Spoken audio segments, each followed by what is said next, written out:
You have now tuned into Insight Sundays, the show that brings you relevant news, youth topics with a new mission and focus for our communities. Here is your host, Adrian Mickens. What's going on, Indianapolis? Welcome to another edition of Insight Sundays right here on AM 1310 The Light, presented by Harambe Productions.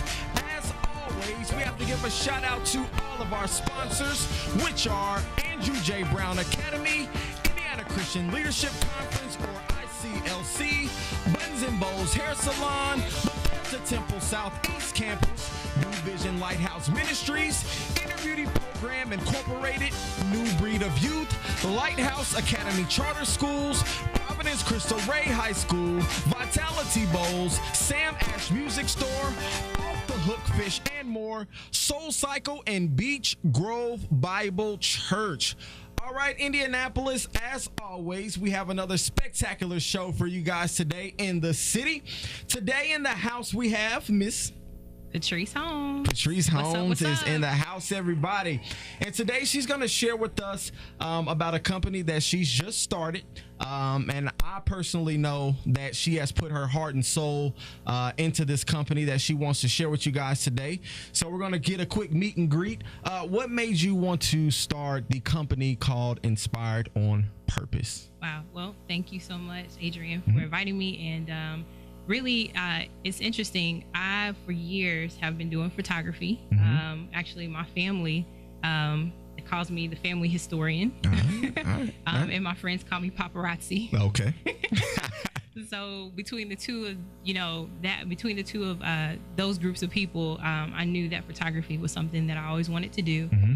Then the spoken word part was something that I've been doing actually since I was really young. It really started as journaling, and then from there, getting enough guts to start performing it. And so photography, poetry, my name Patrice, all Gotcha. P's. Yeah, I got you. But then the education part of it was something that grew out of really my start with ministry. When I was in college, I got involved with a ministry called the Impact Movement. Okay. And that really helped me grow in my faith as a Christian.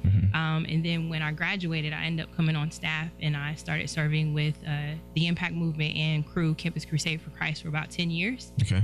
doing college ministry. And the one thing that I continued to come across with a lot of college students was, what is my purpose? And so that continued to ring in my ears and in my mind and in my heart. Very key component to life. Yeah. Yes. And so I really started a lot of the conversations, especially, the counseling that came from it, was helping young people figure out what their purpose and their calling was. And particularly what I saw even just within the Black community, when college students would go off to college and just still not really sure where they were going to go, what they were going to do, and just needing, some encouragement and just being inspired so that they had a sense of direction. So the combination of Inspired on Purpose, which is arts and education, to inspire young people with purpose. And so that started about 2 years ago, really just out of a passion that I feel like the Lord gave me to really inspire young people with purpose using the arts and education. Yes. And so right now I'm actually in grad school getting my master's in counseling education. So All right. I can be a career counselor. All right, that's Yeah. awesome. And I'm so glad that you mentioned about what your mission was as far as the purpose. I heard this from a Christian comedian one time. I'm really upset because I can't remember his name, but I do remember hearing this, and he was speaking upon your what you do and then why you do it. And most people Yes. get everything. You may have seen it. Most people get that so confused on what you're doing and why you're doing it. You can do a lot of different things, but if your heart and your purpose is not into, or why you're doing it is not for the reasons of God or to help or to uplift the community in a lot of different areas, in a lot of different ways,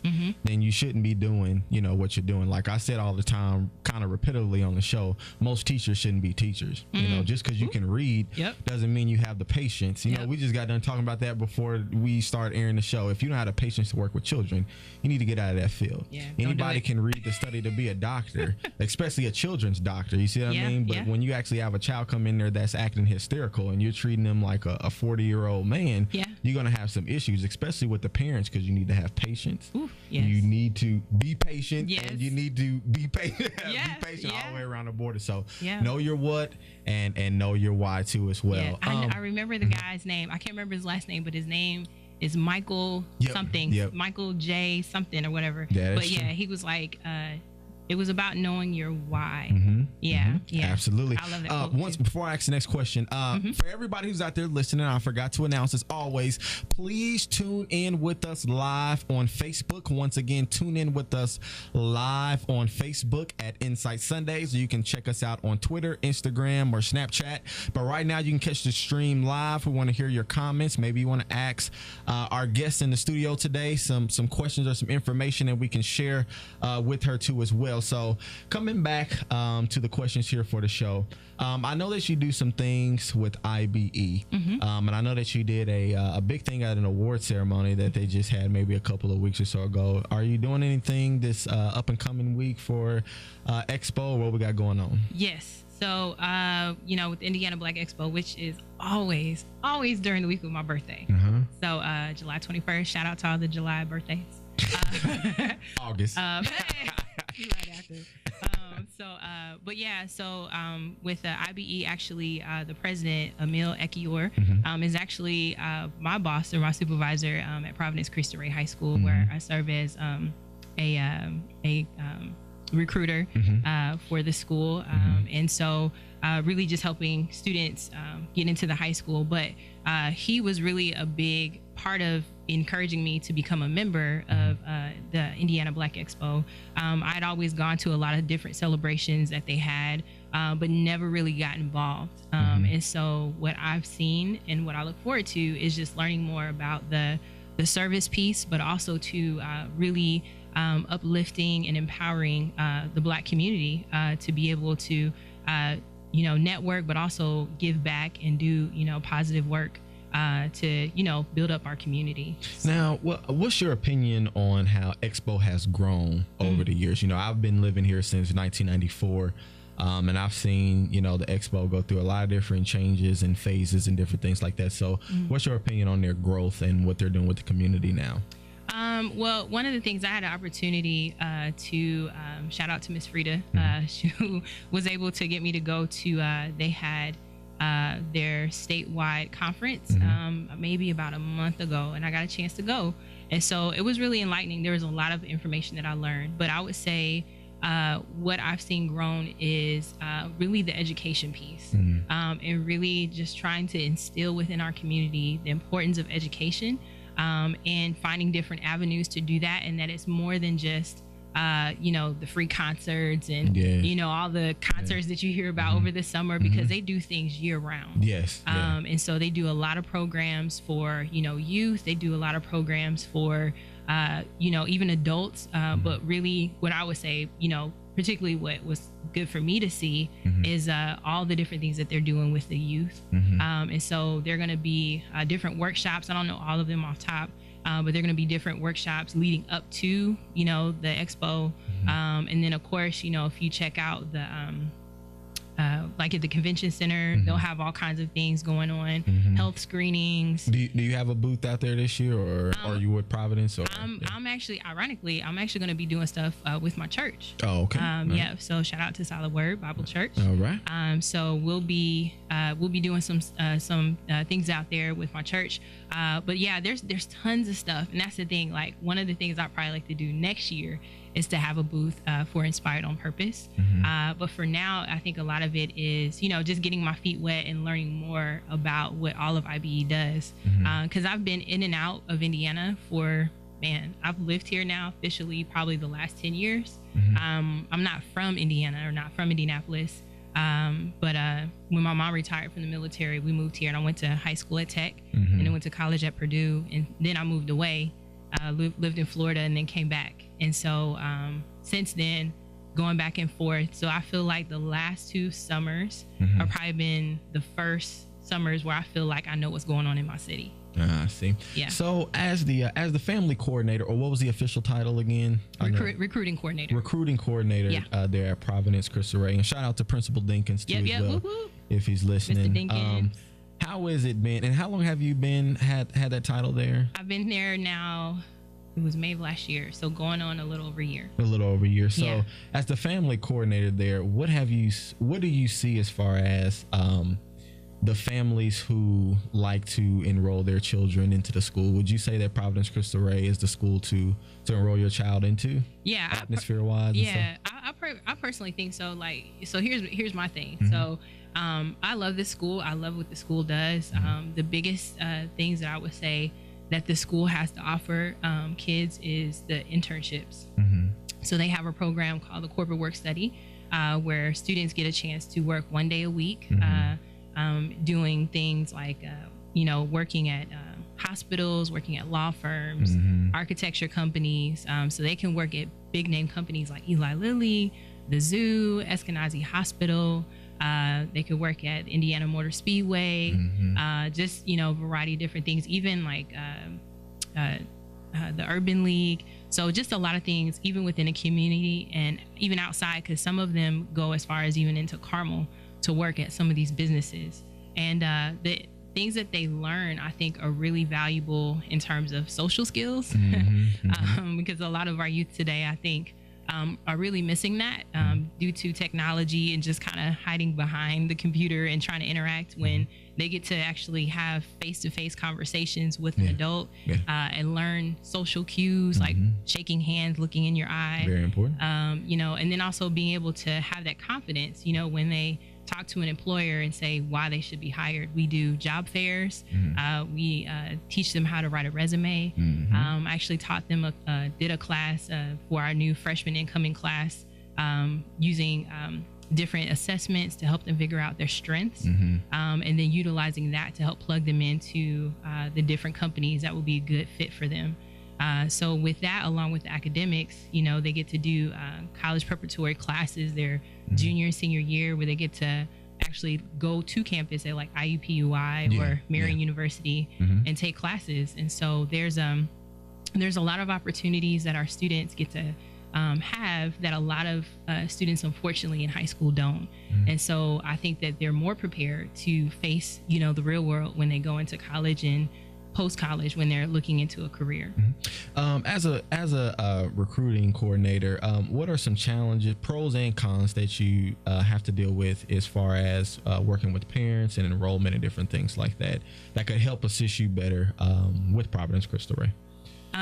So challenges, and tell me that again. I'm like pros and cons. What are some good things? Yeah, what are some good things about recruiting and being a family coordinator and working with the parents, and then some things that are challenges that may help assist you to help you out more with the recruiting aspect of it with parents too as well. Okay. Maybe they look to help spread the word for you, different things like that. Or okay. Yeah, that's what I say. It was just multiple things going on through my head as I'm thinking about that. So I would say one, when families come through the door, I'm usually one of the first people that they see, or even over the phone. Usually we get phone calls from families saying, we want our, kids to enroll here. It is a private Catholic college preparatory high school. So a lot of times people think because it's private and because it's Catholic, it's out of the question. And so because it's private, we have a special program with the Corporate Work Study program that allows families who may not be financially in a position to afford a private school that allows them to do so. And so we use different scholarships and things like that to help families attend.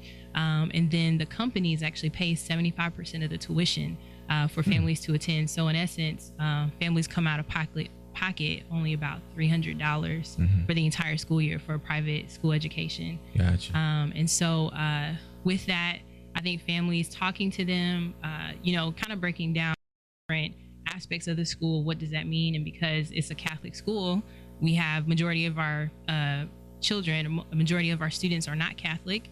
They come from different, faith backgrounds. Yeah. And so we're very welcoming, to any student, to any family. And then I think also to meeting the needs of where the students or where the families are. So we have families that are working a lot, single parents. And so we try our best to, answer their questions, have parent-teacher conferences, do different events where we, really help families understand really the different benefits that they have for their children, because that's ultimately what I feel like a lot of families come in saying that, I want a quality education for my child. And unfortunately, because there's been a lot of schools that are getting ready to close, which is really sad because I'm a product of IPS. But, with that happening, we want to be able to make it possible for students to still have that quality education while understanding that there are various things that may be challenges or barriers. So we provide free transportation. So we have kids that are coming even as far as Southport that come to our school. So that's normally a big question that families normally have. All right. So with that being said, we're going to take a quick commercial break. And when we come back, we're going to continue our interview with Inspired on Purpose. Welcome back, Indianapolis, to Insight Sundays. I am your host, Adrian Mickens, and today in-house we have Inspired on Purpose here today. So, what inspires you to write poetry? Life. Yes. Well, let me be a little bit more specific. What avenues in life allow you to express yourself through poetry? Because we all express ourselves in different ways, but it seems like you're more of a mental person. So what makes you want to share your heart on paper? Well, a lot of it, it just comes from personal experiences. One of the poems that I wrote a while ago, and I seem to always get asked to do, is called Colorful Dreams, which was based on talking about, particularly focused on young Black men, young Black boys, and their ability to still be able to dream despite some of the horrific things, that happen in our society, and how, due to racial profiling and a number of other things that, Absolutely. To really encourage all youth, but it was a focus on particularly young Black boys.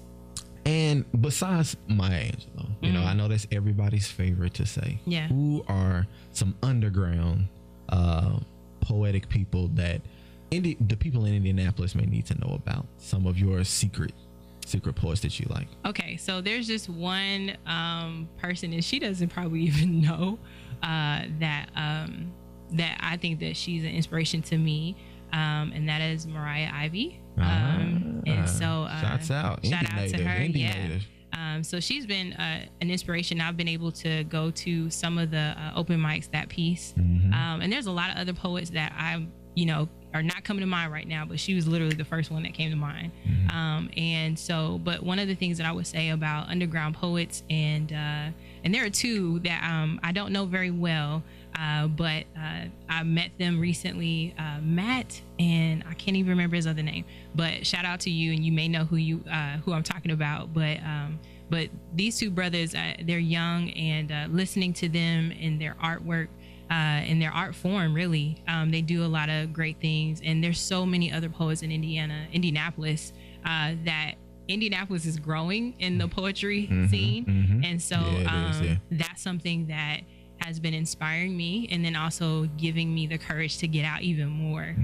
Because I do it in certain circles, but I think the more that I get asked to go places, like the Indiana Black Expo or church events where I get asked to, speak, then the more inspired that I get to share because of what I see other people doing here in the city. So Indianapolis, I'm going to tell you from me to you that Patrice is bad when it comes, and I mean that in all the good ways, when it comes to poetry. I've got a chance to see her live, control a room of almost 500 people or more. So I'm going to ask you, how are you so fearless on the stage? How long did it take you to just have that confidence just to get up on there and to have people in the palm of your hands, every word? Because I know as a poet, you have to have them at every word that you say.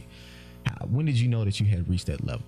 Man, that's wow. Thank you. I would say, I don't know that I ever feel like I don't know what that level is. Okay. I think every time that I get up on a stage and I'm asked to share. She's being humble, Indy. She's being humble. But honestly, it's my ministry. I feel like God gave me a passion to speak words that other people are feeling and thinking, but maybe don't have the courage to say. And then I think some of the struggles over the years that I've had, the Lord has helped me to have the courage to express it because it's healing. And so whether if it's, you know, issues of injustice or the importance of education, or if it's relationship stuff or just stuff in general, you know, it's one of those things where every time when I'm asked to share, I'm always asking, like, Lord, give me the courage and also give me the boldness to share. And so every time I do that, I feel like when people say, wow, you did a great job, or you did this, that, I mean, honestly, all I can really say is, you know, glory to the Lord, because I know that if he had not given me the words or the wisdom, I would not be doing what I'm doing. All right. Well, let's share that gift with the city of Indianapolis and all of our people who is watching live on Facebook. Give us like a 30-second to a minute piece. Okay, so I will share the one that I get asked a lot. There's a lot of pieces, but I'll share this one. This is called Colorful Dreams. I once knew a boy whose hopes and dreams were stenciled with pencil, filled with colors, believing fairy tales would come true. Because don't most children dream just like you? See, he believed, and something out there greater existed for him, but somehow his dream never came true. Story, because he was at a young age that he was told something dark and cold. A dream? No, a nightmare he experienced. Because of the color of his skin, it was then that he was regretfully reminded that media's unjust system would try to put him in chains, long before anyone would ever know his name. A harmless mistake? No, I see it like I call it racial profiling, while society subliminally cheers for the mediocrity of watered down dreams, jobs at minimum wage, as though that's a decent enough pay. You know, affirmative action, but to whose satisfaction? Because the roots run deep of illogical thinking. Laws changed, labeled differently, but agenda still the same. Because we're just as enslaved in our minds today if we don't think that slavery of the past isn't trying to make a current comeback. Because baby boys' dreams got deferred, clipped, caged, cornered, choked, and confiscated as though his black life didn't matter, beyond what statistics say, because the last I checked, statistics don't have feelings anyway. But I know a little boy and a little girl who has a dream, and a dream to inspire and encourage. How about you? I know I will. Boom. Right there, Indianapolis. Right there, right there, right there. Talk is cheap and the proof is in the pudding. You just heard it right here live on Insight Sundays. If anybody, schools, universities, churches, if anybody wants to get in contact with you, how do they go about doing that? Yes, you can do that by going on my Facebook, Inspired on Purpose, LLC, Facebook page, or you can go to, you can email me, inspiredonpurpose@gmail.com. And of course, for those who know me or on Facebook, you can friend me that way. But then I would also say I have a website, and that is inspired, dash on purpose or on-purpose.com. So you can check on my website. And if you're looking for a photographer, if you're looking for someone to speak at a educational forum or church or whatever event, just hit me up, let me know. Definitely I'd love to talk about education and helping young people figure out what their purpose is. So, all right. Yeah. Well, once again, we appreciate everybody for tuning in to Insight Sundays. Thank you guys for watching on Facebook Live with all of your questions, comments, or concerns. We do appreciate you guys, and we will check you guys out on July 30th. We're going to take 2 weeks off. We got a lot of stuff coming up with Expo, so we will be back on July 30th.